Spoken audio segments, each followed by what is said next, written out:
4차 산업혁명이라는 것이 사실 그 작년 다보스 포럼 후에 굉장히 큰 화두가 돼서 1년 내내 아니면 아직까지도 지금 이제는 뭐 계속해서 이게 화두가 되고 있는데 사실은 한쪽에서는 이건 사실 일종의 마케팅 수단이었다 이렇게 얘기하시는 분들도 있거든요. 근데 제 생각은 그게 마케팅 수단이었든 어쨌든 간에 저희한테 기술의 변화가, 그다음에 환경 변화가 엄청나게 빠르게 오고 있다는 것을 주지시키는 데는 성공적이었다고 생각합니다. 지난번에 그 발표자를 제가 이제 받아서 보니까 AI, 로봇, ICBM 이 기술들이 이제 4차 산업혁명의 핵심 기술이다 이렇게 말씀하셨고 저도 100% 동의를 합니다. 근데 이러한 기술을 써서 이제는 우리가 무엇을 할 것인가? 사실 결국 이게 산업혁명으로 올 때는 뭔가 사람들한테 효용이 있어야 되는 것이거든요. 뭔가 가치를 줘야 되기 때문에. 그래서 국가적으로 이제 생각을 해보면 우리가 이걸 무엇을 앞으로 신성장 동력 산업으로 할 것인가. 근데 무조건 우리가 다 할 수 있는가. 국가 경쟁력, 그러니까 우리가 어떤 비교 우위를 노력하면 가질 수 있는 분야인가. 아니면 원체 뒤처져서 아무리 해봤자 힘든 것인가. 이런 것도 좀 생각을 해봐야 되겠고요. 이 바이오 헬스 분야가 지난번 이제는 작년이죠. 이게 벌써 작년인데 매경이 이제는 앞으로 50년 동안 10대 기술을 선정을 10개를 했습니다. 뭐 여러 가지 기준에 의해서 이제 했는데 그 중에 여기 보시면 이제 5개가 뇌과학, 인공지능, 유전자 과학이 합성생물학, 웨어러블 이게 바이오 헬스에 관련된 것입니다. 이것은 이 바이오 분야, 그러니까 우리가 바이오 헬스 분야 이런 거 다 통틀었을 때 그냥 소비 시장에서 어느 정도 차지하나 이렇게 한번 보시면 되는데 일단 뭐 가정이나 주택, 그 다음에 이제는 건강, 그리고 이제는 뭐 의류, 식품 이런 순서로 갑니다. 근데 여기서 보시면 이제 빨간색으로 표시한 부분이 혁신이, 그러니까 기술이 주도하는 혁신이 일어나는 분야입니다. 건강에서 보면 이제는 제약 산업이 그렇고요. 그리고 실제 의료 서비스나 이런 것들은 혁신이 일어나는 분야가 아니라고 이제 생각을 했고요. 근데 이게 사실 2011년도 자료고요. 앞으로 10년, 20년 후는 굉장히 여러 곳에서 혁신이 일어나는 것입니다. 그게 이제 바로 4차 산업혁명 때문에 이제 그런데 보시다시피 뭐 금융, 핀테크 이미 일어나고 있고요. 그다음에 식품 분야에서도 엄청난 혁신이 일어나고 있고 주택은 IoT 때문에 또 혁신이 일어나고 있고 의료 서비스 분야도 혁신이 엄청 많이 일어나고 있는 상황입니다. 그래서 4차 산업혁명 하면 그냥 뭐 여러 가지 정의가 있겠지만 아직 뭐 계속해서 뭐 이 정의 자체가 지금 뭐 진화한다 이런 얘기도 있는데 하여튼 저는 뭐 융합을 통해서 새로운 가치를 창출한다. 그렇게 한번 간단히 정의를 해봤고요.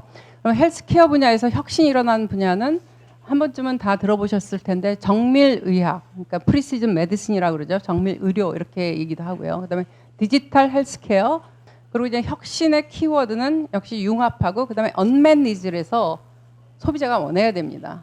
그러니까 정말 필요가 한 부분에서 이제 혁신이 일어난 것이죠. 정밀의학은 일단 이건 유전체 연구가 됨으로써 가능했습니다.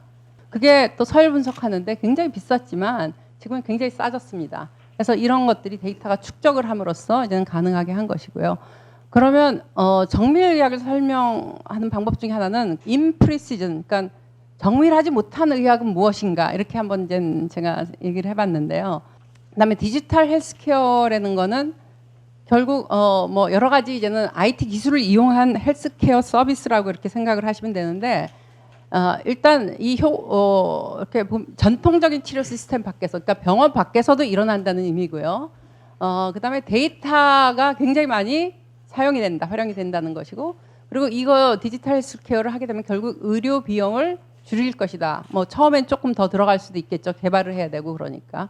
그래서 시간과 장소의 한계를 이제 극복해서 그리고 개인 맞춤형으로 관리 서비스를 한다는 그런 의미가 있습니다. 이런 일이 일어납니다. 식품 산업에서도 이게 마요네즈거든요. Just Mayo라는 겁니다. 그다음에 그 옆에 이제 풀이라는 건 콜레스테롤이 하나도 없어요.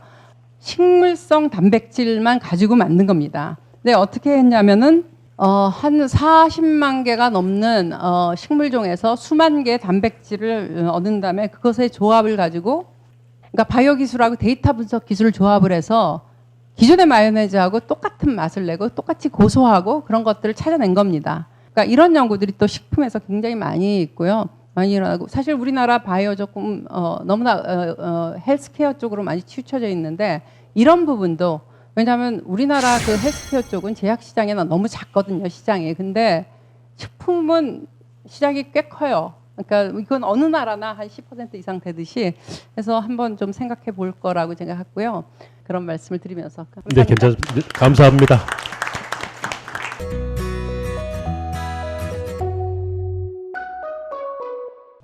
저는 이제 저희 대학에서 3년 전부터 한 프로젝트를 중심으로 몇 가지 말씀드리도록 하겠습니다.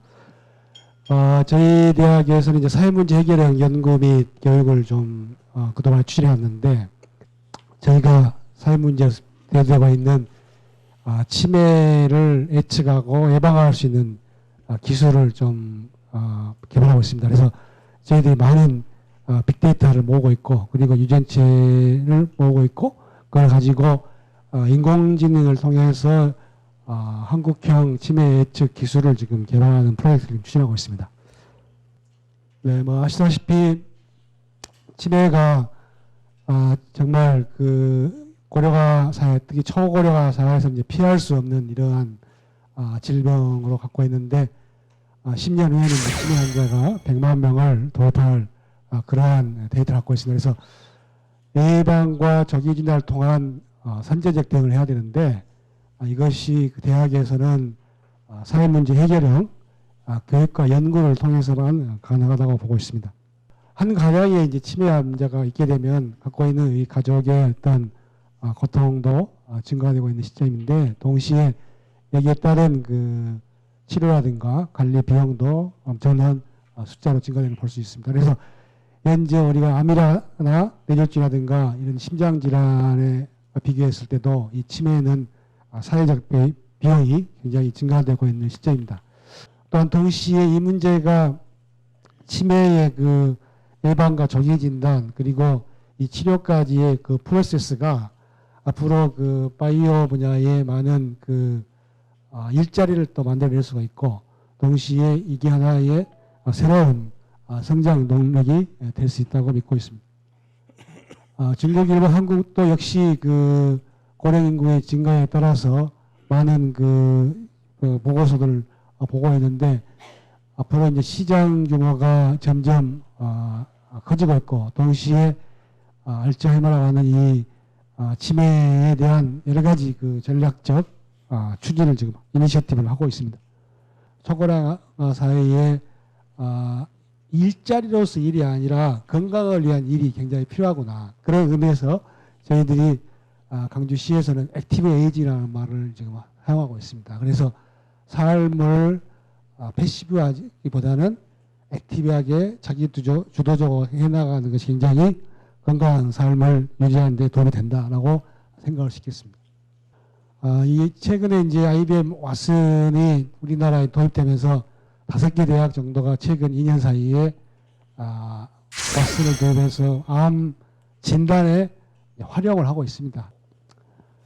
그래서 지금 많은 저희 데이터 구축이 지금 중요하기 때문에 결국은 인공지능의 기반은 데이터입니다. 그리고 많은 데이터, 빅데이터를 모으는 것이 굉장히 중요하기 때문에 저희들도 한국형 인공지능에 기반한 이러한 치매 조기 진단을 위해서는 많은 빅데이터가 필요하기 때문에 현재 유전체와 빅데이터를 모아서 분석 연구하고 있습니다.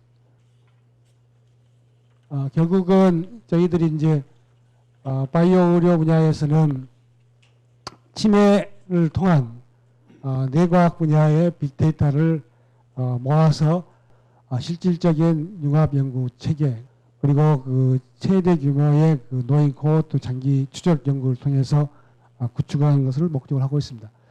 이제 맞춤형 정밀 의료가 시작되고 있는 시점입니다. 그래서 치매도 앞으로 맞춤형 진료가 가능할 것으로 지금 믿어지고 있습니다. 앞으로 이 치매가 초고령화 사회에 미치는 사회적 비용과 그리고 사회적인 고통이 증가되고 있기 때문에 조기 진단 예방 모델을 개발하는 것이 매우 유망하다고 판단되고 있습니다. 결국은 제가 오늘 말씀드리고 싶은 이야기는 이 치매에 대한 한국인 표준도 내지도를 구축하고 여기에 따른 치매 조기 진단 융합 기술을 개발하고 실용적으로 의료 서비스 체계를 구축하고 새로운 일자를 만들어가는데 조금이나마 기여할 그런 준비를 하고 있습니다. 이상입니다. 감사합니다. 네, 감사합니다.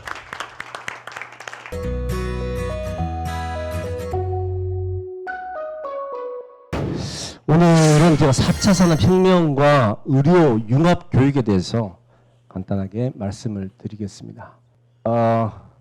세계경제포럼에서 800명을 대상으로 설문을 했는데요. 그럼 2025년에 티핑 포인트가 뭐냐? 티핑 포인트라는 것은 작은 혁신들이 모여서 마지막 단계에 갑자기 큰 뭔가 일어나는 그 포인트가 뭐냐 했을 때 여러 사람들이 상업화된 인체 삽입형 이동전환이라고 이야기를 했다고 합니다. 어쨌든 우리는 이미 4차 산업혁명형 교육에 직면을 하고 있다고 생각을 합니다. 조재홍대의 아속 고엘이라는 교수의 온라인 그 인공지능 교과목 조교가 있는데요. 이름이 질 왓슨입니다. 근데 이 왓슨이 이제 학생들이 질문에 대답도 하고 뭐 질문을 거꾸로 던지기도 하고 이렇게 하는데 사실은 인공지능이었습니다. 근데 이 학생들이 중요한 것은 끝까지 몰랐다고 합니다. 97% 이상의 정확도를 보였고요. 학습할수록 대답의 정확도가 높아졌다고 합니다. 이 고도로 진화된 예를 들어서 LMS라는 어떤 한 예를 제가 말씀드린 거고요. 지금까지 말씀드린 이 교육 분야에서 무크와 액티브 러닝은 한 두 가지 예다 이렇게 생각을 합니다. 제가 오늘 조금 더 제안을 드릴 것은 학생들이 스스로 논리적인 절차에서 무언가를 고안해내고 이것을 가치 창출을 거쳐가지고 끝까지 뭔가를 하나 제품을 만들어보는 이 과정을 거친다면 저는 이것을 이제 실전 프로젝트라고 하는데요. 4차 산업에 맞는 융합형 인재를 조금 더 다가가서 교육할 수 있지 않을까 이렇게 생각을 합니다. 교육에 대한 걸 좀 정리를 하면요. 학과 칸막이는 낮게, 전공 개폐는 유연하게, 교수는 활발하게 교류하는 교육 분야의 경계 붕괴가 일어나야 하고 말씀드린 교육 방법은 뭐 무크라든가 액티브 러닝이 있지만은 저는 리얼 프로블럼 프로젝트라는 것이 상당히 중요하다 이렇게 생각을 합니다. 바이오메디컬 엔지니어링 말씀드리겠습니다. 첫째로 스마트 헬스케어입니다. 이거 제일 이야기를 많이 하는 개인의 생체 말하자면은 뭐 IoT라고 하는데 IOB라고 인터넷 오브 바이오배터리라 해서 생체 데이터를 수집을 하고 이 데이터로부터 이제 가치 창출을 하는 겁니다. 두 번째 또 말씀드릴 거는 인텔리전트 메디컬 로봇이 이제 수술 로봇입니다. 이 두 가지인데요. 인텔리전트 아이하고 인텔리전트 핸드입니다. 수술할 때는 이제 양명 그 형광 투시기법이라는 걸 써가지고 병변의 위치를 화살표를 이렇게 그 내시경 가지고 계속 의사가 보면서 이게 이제 인텔리전트 아이가 되고 또 인텔리전트 핸드는 소형 지능형 수술 도구로 최소 침습하는 원격으로 의사가 이제 직접 거기 수술 환자에게 하지 않습니다. 여기서 다른 모니터를 보고 원격으로 하는 그런 서지컬 로봇이 있고요. 의료공학 교육이라는 것은 태생이 저는 융합이다 이렇게 생각을 하고 4차 산업혁명이 융합과 연결인데 이걸 그대로 하고 있는 게 의료융합 교육이다 해서 저희는 의료공대를 만들었습니다. 어쨌든 그걸 좀 소개를 드리면요. 12년도에 의료공과대학을 설립을 하고 의료공과대학 전체를 병원 옆으로 다 옮겼습니다. 그렇게 우리는 양대 캠퍼스 특성화를 추진하는데 논산은 창의융합 교육 방법으로 특성화를 하고 대전은 메디컬 분야로 특성해서 의료공대, 의과대학 뭐 이렇게 다 집적화되어 있습니다. 의료공과대학은 5개 학과가 있고요. 의과대학, 간호대학, 또 의과학대학 8개 학과에서 총 15개 학과가 전국 유일의 집적화된 의료교육의 환경을 갖추고 있습니다. 오히려 4차 산업이 더 발전할수록 우리는 이쪽 분야에 더 집중하고 여기는 같이 병행해서 가는 걸 보면 되지 않겠나 저는 그렇게 생각을 합니다. 어쨌든 제 발표를 마치겠습니다. 네, 고맙습니다. 감사합니다.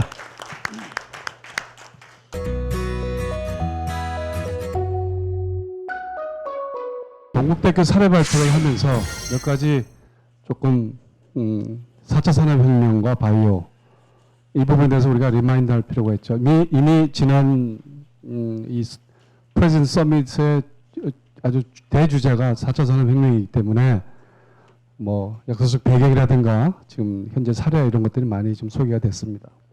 현재 우리나라에서 쓰고 있는 4차 산업혁명의 농업 바이오는 어딜까요? 지금 농업 인구는 자꾸 줄어들고 있고요. 그다음에 고령화 사회 또 이러다 보니까 결국은 누구보다도 이 바이오 쪽에 대체할 이런 신기술들이 필요하고 있습니다. 현재 결국은 이 소위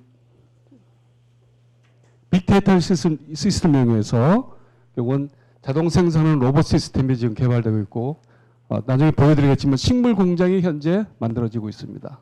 그다음에 자율주행 농기라든가 농업용 드럼을 통해서 비료도 뿌리고 그다음에 농약도 치는 이런 기술들이 현재 도입되고 있습니다.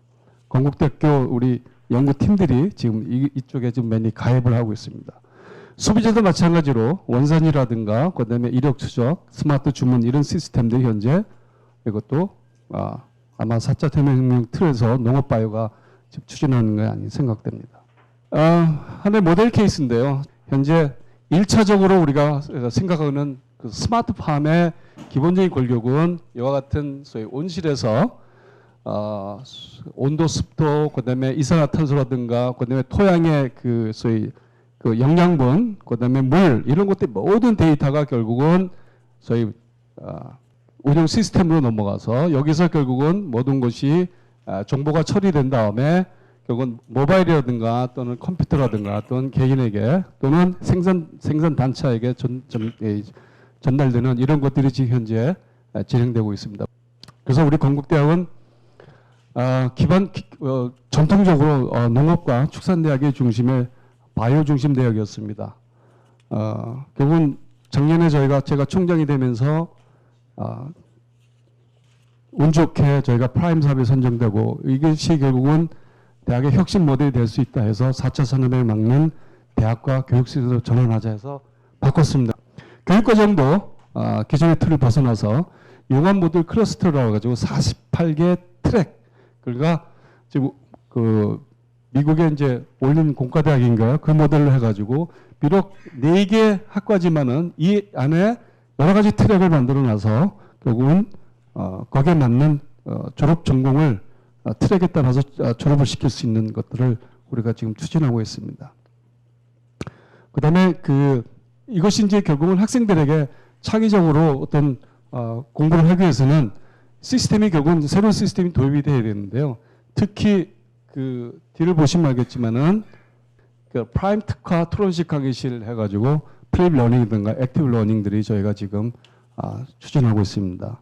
그래서 아마 저희 생각은 내년부터는 모든 교수들이 적어도 한 학기 한 과목은 플립 러닝을 지금 하려고 시도를 하고 있고 이것이 만약에 토처가 되면은 제가 임기 끝나기 전에 전체 교수들이 모든 교과목을 갖다가 지금 플립 러닝으로 바꾸려고 지금 추진하고 있습니다. 그다음에 기본의 이제 축산과 소위 농업을 근간으로 한 이 세 단과대학은 상어생명과학대학으로 저희가 하나를 뭉쳤는데 상어라는 것은 저희 건국대학교 설립자의 호입니다. 그래서 간단하게 건국대학교 사례로 말씀드렸습니다. 감사합니다. 네, 감사합니다.